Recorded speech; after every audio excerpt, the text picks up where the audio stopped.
विशेषतः विपक्ष मेरे वक्तव्य को सुनने का धैर्य रखे तो बहुत सारी चीजें उजागर हो सकती हैं। You are not India, for India is not corrupt. India believes in merit and not dynasty. And today of all the days, people like you need to remember what was told to the British: quit India, corruption quit India, dynasty quit India. Merit now finds place in India. अध्यक्ष महोदय, सबसे पहले आपकी पीठ पर, आपके आसन पर जिस प्रकार का आक्रामक बर्ताव आज देखा गया, उसका मैं खंडन करती हूं। पहली बार राष्ट्र के इतिहास में भारत मां की हत्या की बात की और कांग्रेस पार्टी यहां पर तालियां बजाती रही। जो भारत की हत्या की बात पर कांग्रेस पार्टी ने ताली पीटी आज इस सदन में, इस बात का संकेत पूरे देश को दिया कि मन में गद्दारी किसकी है। मैं आज हिंदुस्तानी होने के नाते कहती हूं, मणिपुर खंडित नहीं है, विभाजित नहीं है, मेरे देश का अंग है। मैं इनसे पूछती हूं, इन्हीं के अलायंस के एक सदस्य बैठे हैं जिन्होंने तमिलनाडु में कहा कि भारत का मतलब मात्र उत्तर भारत। अगर हिम्मत हो राहुल गांधी में तो आकर भारत के ऊपर इस प्रकार का कटाक्ष करने वाले डीएमके के अपने साथी का खंडन करके बताएं। कांग्रेस पार्टी के एक नेता ने कश्मीर में रेफरेंडम की बात की। अगर हिम्मत है गांधी खानदान में तो इस सदन में और इस देश को बताए कि कश्मीर को देश से हटाने की साजिश में कांग्रेस के उस नेता का वक्तव्य क्यों है। You are not India because you define corruption in India. You are not India because you define incompetence. You are not India. एक मिनट, माननीय सदस्य, ये तरीका ठीक नहीं है। सदन में नारेबाजी करना तरीका ठीक नहीं है। प्लीज माननीय सदस्य बैठिए, उनको अपनी बात कहने दीजिए। आपने अपनी बात कही है, यह तरीका ठीक नहीं है। नो गलत तरीका है आपका, नो गलत तरीका है आपका। स्मृति जी, पुनः कहती हूं अध्यक्ष महोदय, शायद अपने ही कोलाहल में सुन न पाए हो। मणिपुर हमारे देश का अभिन्न अंग है, खंडित न था, न है, न कभी होगा। इनके यूपीए के अलायंस के एक नेता ने तमिलनाडु में एक वक्तव्य दिया है। पुनः कहती हूं कि भारत का मतलब मात्र उत्तर भारत। मैं आज गांधी खानदान से, कांग्रेस पार्टी से पूछना चाहती हूं, क्या भारत केवल उत्तर भारत है? अगर दम है तो अपने पार्टनर को मुंह तोड़ जवाब दे, अगर हिंदुस्तान में आस्था रखते हैं। कांग्रेस के एक नेता ने, अध्यक्ष महोदय, कोर्ट में जाकर वक्तव्य दे दिया कि कश्मीर में रेफरेंडम की तलाशना चाहिए संभावना। मैं आज कांग्रेस पार्टी से पूछना चाहती हूं, क्या उनके आदेश अनुसार ये वक्तव्य कि कश्मीर का खंडन हो, भारत विभाजित हो, क्या ये कांग्रेस के नेतृत्व के आदेश के अनुसार है? अध्यक्ष महोदय, पुनः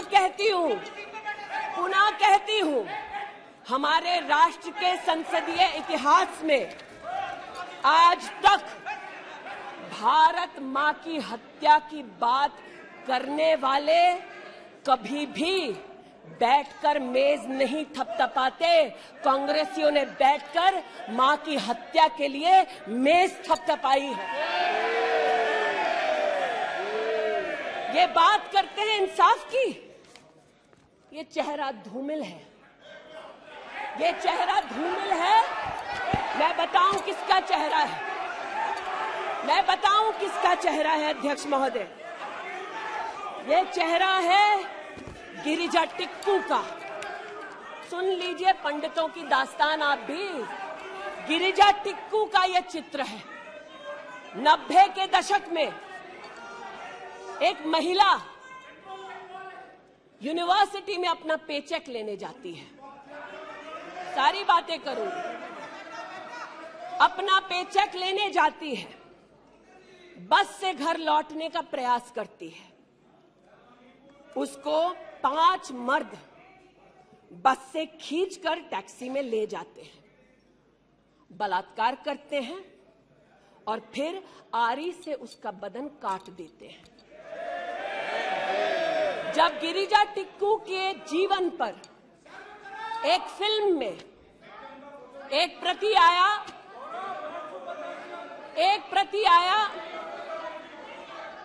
मैं आज कहना चाहती हूं कि कांग्रेस के कुछ प्रवक्ताओं ने उसको प्रोपेगेंडा कहा। सरला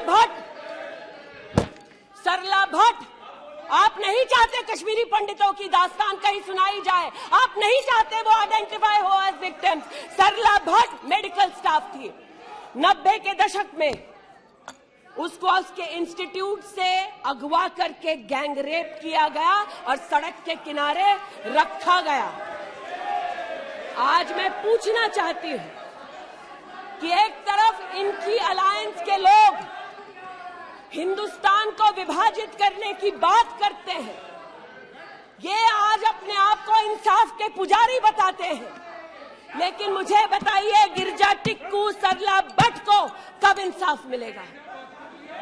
हर गली हर मोहल्ले में एक स्लोगन गूंजता था पंडितों के बीच, रलियू सलियू गलीव।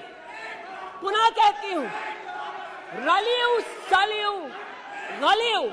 आप चिल्लाना बंद करें, समझे पहले। रलियू सलियू गलीव। या तो अपना धर्म बदलो, या कश्मीर छोड़ो, या यहीं मरो। उनकी आवाज भारत की आवाज नहीं है। उनकी आवाज को आपने कभी नहीं सुना। मैं आज कहती हूं, इन्होंने कहा अश्रु बहाए, भ्रमण किया 84 के दौरान में। मुझ जैसे कई लोग देश की राजधानी में थे और किसी का वक्तव्य ना सुने अध्यक्ष जी। एक पत्रकार है प्रणय गुप्ता, उन्होंने लिखा कि सिख बच्चों को कैस्ट्रेट करके उनके अंगों को उनकी मां के मुंह में ठूसा गया। आज बोलती हूं, त्रिलोकपुरी में 30 औरतों को इकट्ठा करके चीला गांव में ले जाकर उनका बलात्कार किया।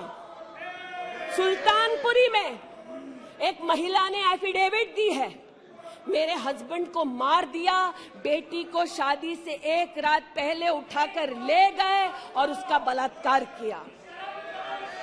एक 45 साल की मां ने कहा सिख दंगों के दौरान कि ना सिर्फ मेरे पति को मारा, ना सिर्फ मुझे गैंगरेप किया, बल्कि मेरे सामने मेरे बेटे पर केरोसिन छिड़ककर उसको आग लगा दी गई। और आज ये भारत की बात करते हैं। कहते हैं कि कश्मीर से कन्याकुमारी तक 130 दिन चल रहे थे। मैं जोड़ों के दर्द पर भाषण नहीं दूंगी अध्यक्ष महोदय, लेकिन इतना जरूर कहूंगी कि जिन वादियों को हिंदुस्तान ने खून से सना देखा है, जिन वादियों में गोलियों की आवाजें हर दिन सुनाई देती थी, जब ये उन वादियों में गए तो जैसे कश्मीरी कहते हैं शीन जंग कर रहे थे, बर्फ के गोलों के साथ अपने के किसी परिजन के साथ खेल रहे थे। अध्यक्ष महोदय, ये तब संभव हुआ जब प्रधानमंत्री मोदी ने धारा 370 हटाई। आज इस सदन में उल्लेख हुआ है कि ये गए हैं, I have been to Manipur, you might have not been. आज इस सदन में उल्लेख हुआ है कि ये यात्रा में गए और यात्रा में क्या आश्वासन दिया कि अगर इनका बस चले तो धारा 370 ये पुनः स्थापित कर दे। धारा 370 की वजह से कश्मीर की बेटियों को दहेज के लिए अगर प्रताड़ित किया जाता था तो वहां की बेटियों के पास कानून का सहारा नहीं था, क्योंकि इन्होंने धारा 370 लगाई। कश्मीर में अगर बेटियां प्रदेश के बाहर ब्याही जाती थी तो उनके पैतृक संपत्ति पर उनका अधिकार समाप्त हो जाता था, क्योंकि इन्होंने धारा 370 लगाई। कश्मीर में अगर 14 साल से कम उम्र की बच्ची का 18 साल से कम उम्र की बच्ची का ब्याह रचा दिया जाता था तो उसे कानून का संरक्षण नहीं मिलता था, क्योंकि इन्होंने धारा 370 लगाई। आज जो भग गए हैं सदन से उनसे कहना चाहती हूं कि इस देश में न धारा 370 लौटेगी। इस देश में कभी भी पंडितों को रलिव सलिव गलिव का धमकी कोई देने वाले बचेगा नहीं।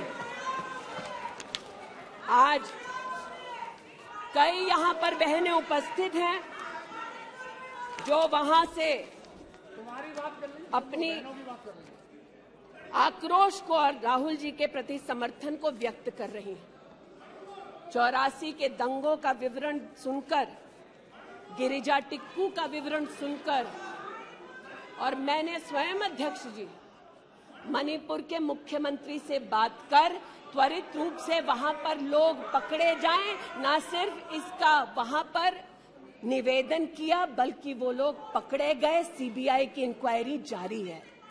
लेकिन जो आज यहां बैठे हैं, मैंने उनसे पूछना चाहती हूं, जो चले गए, उन्होंने कहा वो राजस्थान गए, और राजस्थान में क्या हुआ महोदय?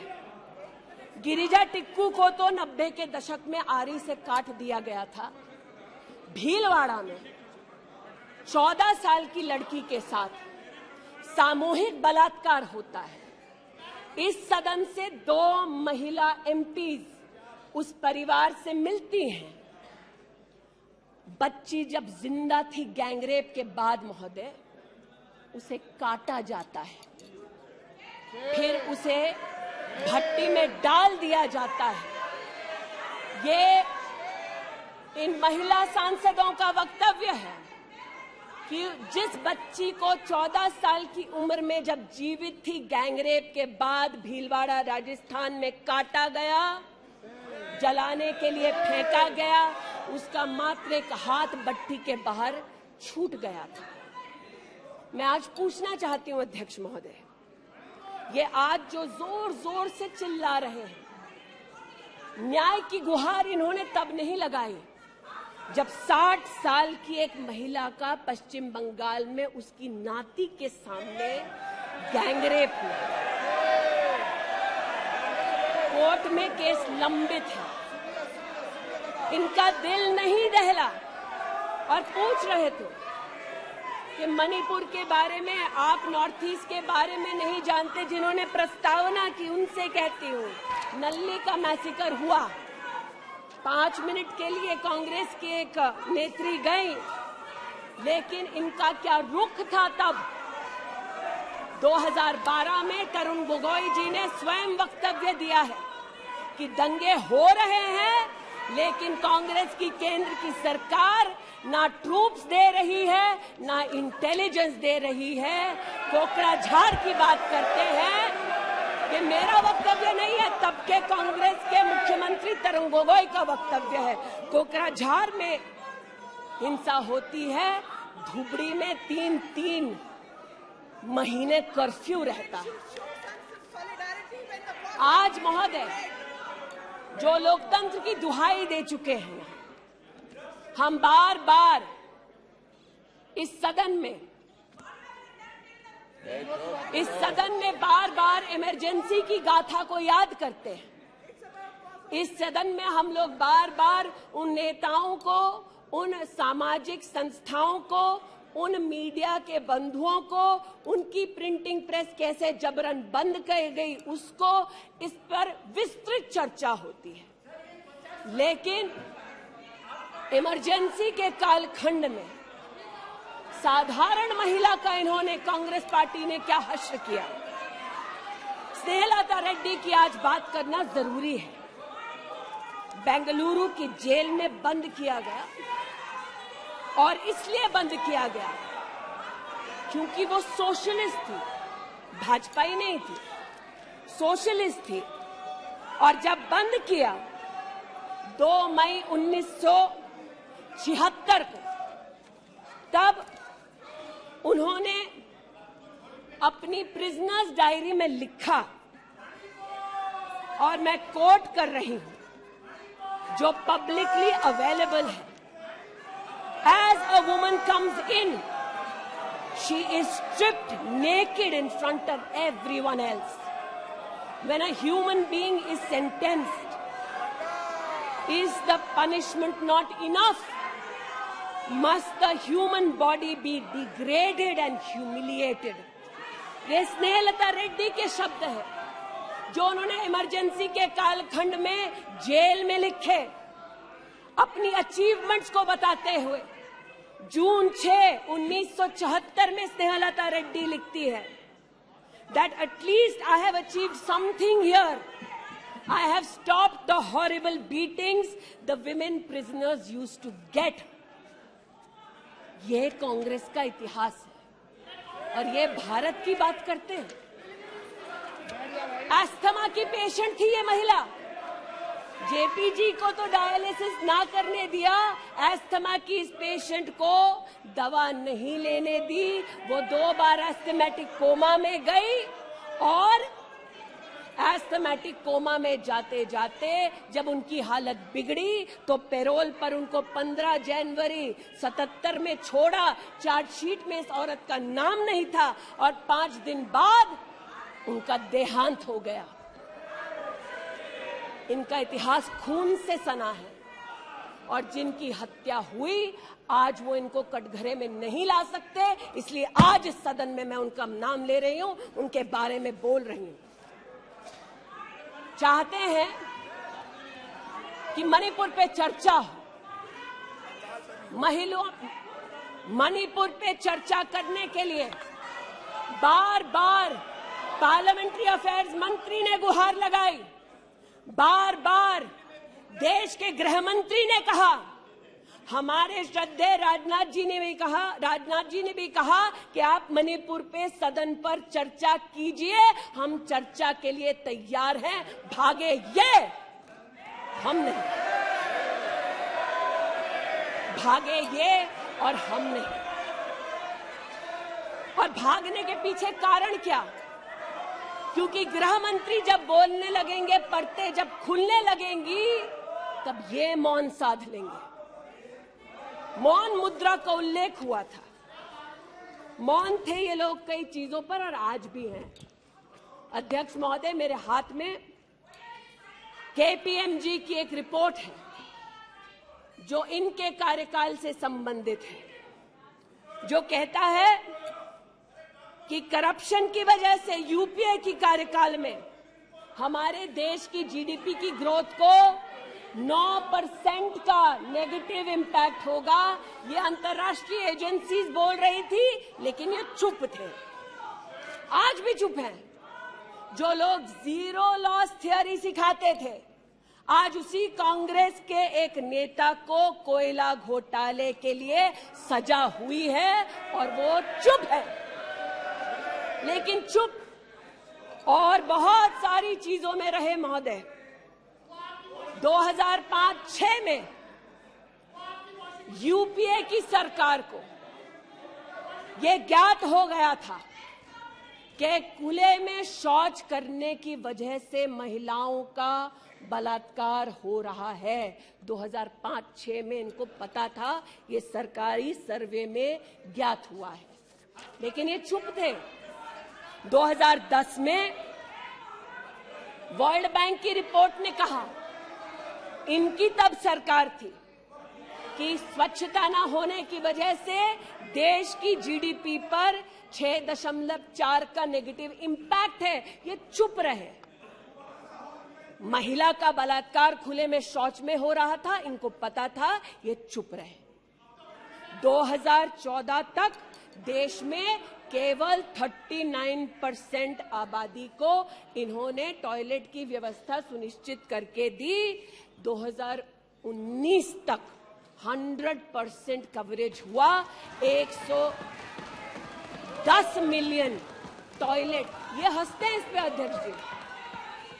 शायद इनको पता नहीं है कि एक महिला के लिए दिन की शुरुआत में शौच के लिए बाहर जाना या सूर्यास्त का इंतजार करना, शौच के लिए बाहर जाना और वहां उसका शारीरिक शोषण होना, बलात्कार होना, ये कितनी बड़ी सामाजिक और क्रिमिनल चुनौती है, इस बात से इनको कोई सरोकार नहीं, इसलिए उपहास का विषय बनाते हैं।